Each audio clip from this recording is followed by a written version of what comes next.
Favorite grandson. Luffy's breathing again. Okay. Luffy was locked to Impel Down and was scheduled his execution. Luffy was grieving after hearing the sacrifice of Law. The news for the execution was spread all over the world. Shanks was shocked that he beat Kaido, but he was also shocked that Luffy died and then resurrected and is going to be executed. But Shanks decided that Luffy needs to overcome this trial and he will not help in the war. The Straw Hats got the news that Luffy was alive and going to be executed. They were relieved but sad at the same time because of the loss of Law. So Shanks decides that he's not going to help Luffy. That's strange, but I mean, I guess it sort of makes sense because he wants Luffy to do this stuff on his own, I guess. Everyone all over the world reacted to the news, and a war again was about to happen. At the date of the execution, the Straw Hats made their first entrance at the front line of Marineford. Yo, this sounds epic. Followed by the Straw Hat 5,600 Grand Fleet. Zoro led the opening impression by shouting loudly directly to Luffy, who was in the platform execution. Zoro said sorry and bowed his head, crying. He swore that he would save Luffy at the cost of his life. He knelt down and swore his loyalty as his right hand not to let those horrible events happen again, pointing his sword to the Navy. He said he will kill himself if he fails. Damn. I don't know. Does that sound like something Zoro would say? I guess it could. Everyone was shocked of how the vice captain swallowed his pride for his captain. The Straw Hats were crying, and each made a vow. Bartholomew also slammed his head on their ship and swore to be loyal to the Straw Hats forever, and then followed by everyone. More ships came, which no one expected, even the Straw Hats. The whole army of Alabasta came, the army of King Riku from Dressrosa, the army of Fishman Island led by the Three Prince, the former Whitebeard pirates who wanted to protect Ace's brother, the former prisoners of Impel Down who were with Luffy, Bo Hancock, who just resigned from being a warlord and joined help to fight the Navy, with the Kuja pirates, okay, and the Amazon Lily pirates, the Mink tribe, holy shit, led by the Dukes, the one led by the Dukes, the one in the Wano Kingdom, and Trafalgar's Law crew who were crying about the loss of their captain, but they still want to protect what their captain protected. A huge island ship showed up on the side. It was a revolutionary army. Wait, okay, so hold on a second. This is like all of Luffy's allies right here throughout the entire story. I don't understand. Is this sort of implying? Is this implying that the Yonko saga is the final saga in One Piece, and this is like going to be the final arc in One Piece, Marineford 2.0? I don't understand. Is that what it's implying? Because this is everyone. That doesn't make any sense. How does Luffy become Pirate King and find One Piece? No, something's not right. Let's keep reading though. Something's not right here. This sounds very fan made at this point. I'll admit this sounds very fan made at this point, but I don't know. A lot of this stuff up here was like literally, it wasn't predicted. This shit was spoiled. A lot of this stuff were legit spoilers, legit plot leaks. Like I don't. This is strange. Maybe these were just original, as I said earlier, original plot points. But Oda has changed clearly a lot of stuff. Let's see. He just wants to see. So, revolutionary. It was a revolutionary army. Monkey D. Dragon showed up, the most wanted man in the world. Everyone was shaking in fear for the same way they did to Whitebeard. He said he has no business with Luffy. He will step in the war if the pirate crew he hates the most joins the war. He was referring to Blackbeard. But he will allow Ivankov and Sabo's division to join the war since they are Luffy's friends. Finally, at the opposite side of Dragon, the Blackbeard pirate showed up, and he said he has no plan on fighting the revolutionary. He just wants to see how the war will end. This sounds really weird, just observers of the war. The revolutionary and the Blackbeard pirates were just observers on the war. A small ship arrived. It was Rayleigh. Rayleigh shows up too, saying good job in defeating Kaido, and he will help because his crew is outpowered. So all those people, oh yeah, that makes sense. Yeah, they would still be outpowered. Luffy cried in tears and said he will never die. He will become Pirate King. Garp's face was kind of worried of how it will turn out. He decided if Navy will be successful in defeating the pirates, he will have no choice but to step in and fight the entire Navy to save Luffy. Yo, he would get clapped. All right, no, like Garp's strong, but he would get clapped. Even if the Navy is weakened after the war, he would. I'm sorry, he would get fucking clapped. But I get what he means. He's dying before he lets people kill Luffy. He won't make the same mistake.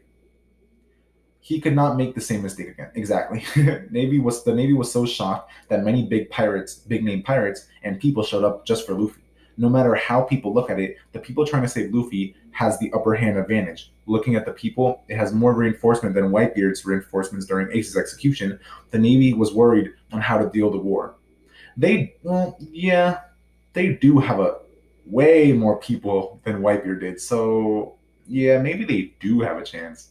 I don't know. I would have to think about it. Maybe they actually do have a chance. Alkainu shouted the Navy will win. A big ship came behind the Navy, and it was the world government army, along with the strongest officers. They have the five heavenly bodies, which are the five Gorosei, along with the agents ciphered. Okay, so they're getting extra backup from the world government. Interesting. Dragon was shocked and said if the world government joins, so will he. The revolutionaries' goal is to take down the world government in the first place. People started calling it the war of the best of the best. Oh, hell no. This is fan made. People started calling it the war of the best of the best. Come on now. What is that? Yeah, I don't know. Zoro started the war by giving a straight slash in, which was blocked by Mihawk, and the war began. Yo, that sounds beast. That sounds beast right there. As per this article, this was the actual plot Oda had in mind. This was from a website forum discussion. Someone translated it from Japanese to English. He was a former graphic designer of One Piece, but he gave this information to a Japanese website forum and later was translated to English. Read it before this will be turned down because of privacy issues. Timeline photos September 13, 2016.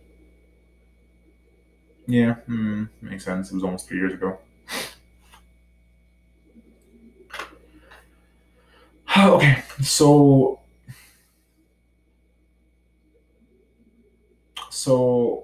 a lot of this stuff sounds like Oda has changed a lot. However, considering that Fujitora sort of has to capture Law and Luffy for him to ever like continue being a Marine, like it's literally foreshadowed, it's set up for Luffy and Law to be captured. So there is a big possibility that we will get some sort of Marineford 2.0 with Luffy being the person who's going to be executed instead of Ace this time. I didn't know how I sounded, but because I feel like it's like really Marineford 2.0. That's how I felt at first. But this could be epic. It could be epic. A lot of this stuff, it sounds like Oda is definitely not going to stick with it. But Marineford 2.0, it does sound possible because I do think Fujitora and Green Bull are showing up at Wano. At the very least, Fujitora has to. He's got to capture Law and Luffy. It's just got to happen. So I always thought that the Yonko saga would end, or will at the very least have Elbaf in it, though. If this is the final arc, Marineford 2.0 of the Yonko saga, as it says right here, includes the Yonko arc, then what happens after this? Is after this Elbaf? That would seem really. And what is Oda talking about? One Piece is 80% through. That makes no. This I'm lost. I'm lost because okay, Oda said that One Piece is 80% through. If this is the final arc of the entire story, then Oda saying that it was 80% through when we were in Whole Cake Island, that would make a lot of sense. But if he ends the story right here after this arc, well, so many things wouldn't be tied up. So many things wouldn't. No, this can't be the end because no, yeah, okay, I'm wrong. Yeah, this is just the end of the Yonko saga because it said Rayleigh, or excuse me, Shanks and Luffy hadn't met up yet. Okay, yeah, excuse me, this is just the end of the Yonko saga.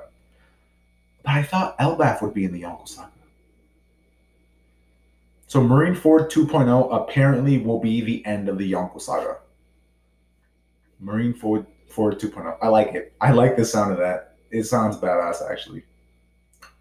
Sounds badass. Okay, well, I just wanted to go over this with you guys. Yeah, it did. It definitely did leak a lot of plot points for Whole Cake Island and the beginning of Wano. At the very least, a lot of this stuff is clearly changed, especially with the whole calamities and Big Mom pirates being in Wano. It mentions nothing of that. But yeah, that's all. I just wanted to go over this with you guys and see what you guys think about it. Maybe you guys have heard of this, maybe you haven't. But if you want the link for this, I will put the link in the description so you can read it yourself.